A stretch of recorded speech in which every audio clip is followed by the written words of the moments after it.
Today, we're diving deep into a seismic event shaking Nigeria's energy sector, the abrupt termination of over 3,000 Nigerian staff at the colossal Dangote Petroleum Refinery and Petrochemicals facility.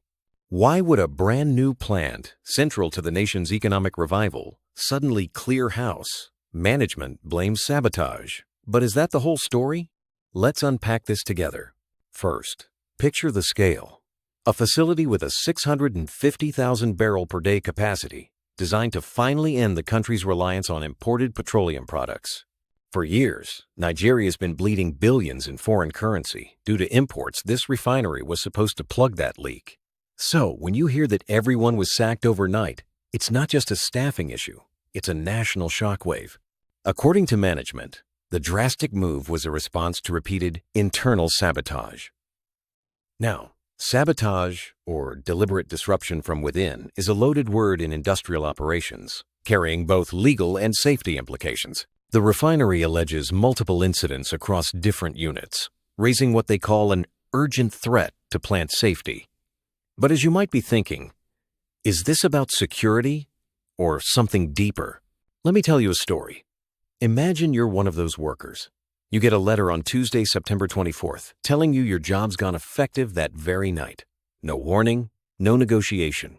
The rationale? Management claims instant action was required to stop further criminal acts. Yet, they also promise that dismissed staff may be reabsorbed later. Wait, if these were real saboteurs, why leave the door open for their return? This brings us to our first inflection point. Is this truly about immediate security? Or is sabotage being used as a catch-all for deeper problems? And what happens when you mix complex internal politics, like unionization efforts and historical labor disputes, into this equation? Let's peel back the layers. Now, you might be wondering, isn't this just an HR issue? Far from it. In fact, what's unfolding is a classic power struggle management versus labor. The unions at the heart of this, Nupeng and Pengasan, are not minor players. They're giants in Nigeria's oil and gas sector with a long history of defending workers' interests. Over the past year, employees at the refinery had been agitating to join these unions, fueling friction with management.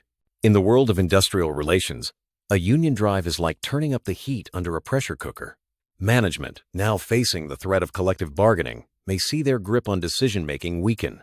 Enter the technical term collective bargaining, which simply put, means workers negotiating as a group for better conditions. Think of it like a school class standing up to the principal, rather than each student asking for favors alone. But here's where it turns.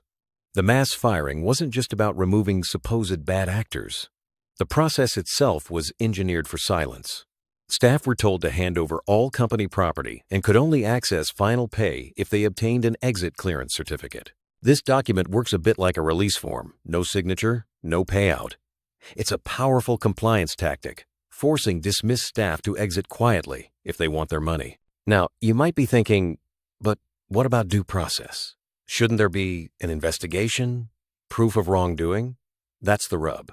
By framing the move as a reorganization rather than a firing for cause, management sidestepped the need for individual evidence. It's a bit like calling a disciplinary action a team shuffle. It changes the optics and legal footing completely. This sudden, silent, and strategic dismissal reveals more than just an internal cleanup. It signals an assertion of control, possibly a warning shot against unionization. So the question for us is, when does security become a cover for consolidating power in the workplace? And what are the longer-term risks of managing dissent with a zero-notice sweep? Let's zoom out. Was this crisis purely homegrown, or are wider forces at play? To answer that, we need to look at the refinery's position in Nigeria's oil ecosystem. Since its launch, Dangote's facility has faced not just internal headaches, but external pressure from powerful market players. Chief among these is the DPPMA, the Depot and Petroleum Products Marketers Association of Nigeria. This group represents the heavyweights who control fuel imports and distribution. Now, the technical term here is downstream market. That's the business of moving refined products from the plant to consumers. Think of it like the delivery network for a bakery. Ovens, upstream. Bread trucks, downstream. The marketers, unhappy with Dangote's terms, alleged that the refinery's pricing and supply controls could distort this market and threaten their profits. But Let's be honest, for many of these players, Dangote represents a direct threat to their lucrative import business. So while the refinery tries to assert itself and capture local market share, it simultaneously battles external resistance and internal unrest. It's a classic case of systemic stress when pressures from inside and outside collide. Sometimes the result is sudden, drastic action. Now, imagine you're at the helm of Dangote. Operational hiccups, labor movements, and market boycotts all converge. What do? Do you clamp down internally to prevent leaks, both literal and metaphorical? Or do you risk market chaos and labor revolt? It's a high-wire act, and each decision has ripple effects across Nigeria's entire energy landscape.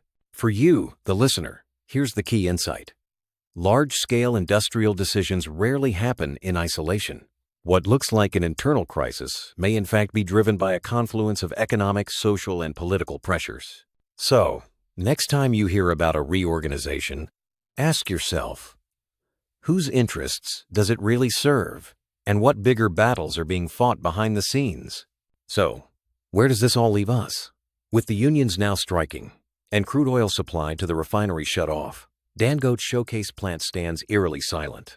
The official line is still security and safety, but the reality on the ground is a standoff management versus workforce, with Nigeria's fuel future in the balance. Let's connect the dots and explore what this means for the bigger picture.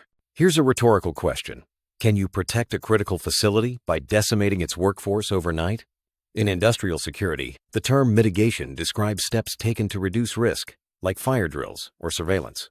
But when mitigation turns into mass termination, you introduce new risks, loss of institutional knowledge, morale collapse, or even future sabotage from disgruntled ex-employees. Now, let's engage in a hypothetical dialogue. Imagine management says, "We'll reabsorb staff if things calm down." But the workers reply, "How can we trust that promise when you gave us zero notice?" This tension illustrates a deeper concept: psychological contract, the unwritten expectations between employer and employee. When that contract breaks, trust evaporates, and it's very hard to rebuild. For anyone listening, this isn't just about oil or economics. It's a window into how power struggles, both overt and subtle, shape the fate of nations and industries. The lesson here? Always look beyond the official press release. When you hear terms like cleanup or reorganization, ask, what's the process? Who benefits? And who pays the price? Ultimately, the Dangote Refinery saga is a case study in how security concerns, labor dynamics, and market competition can combine to trigger drastic, sometimes irreversible changes. The fallout isn't just disruption, it's a fundamental shift in how power is wielded and resisted in Africa's largest economy. Thanks for joining me for this deep dive into what really happens when the headlines say reorganization, but the reality is so much more.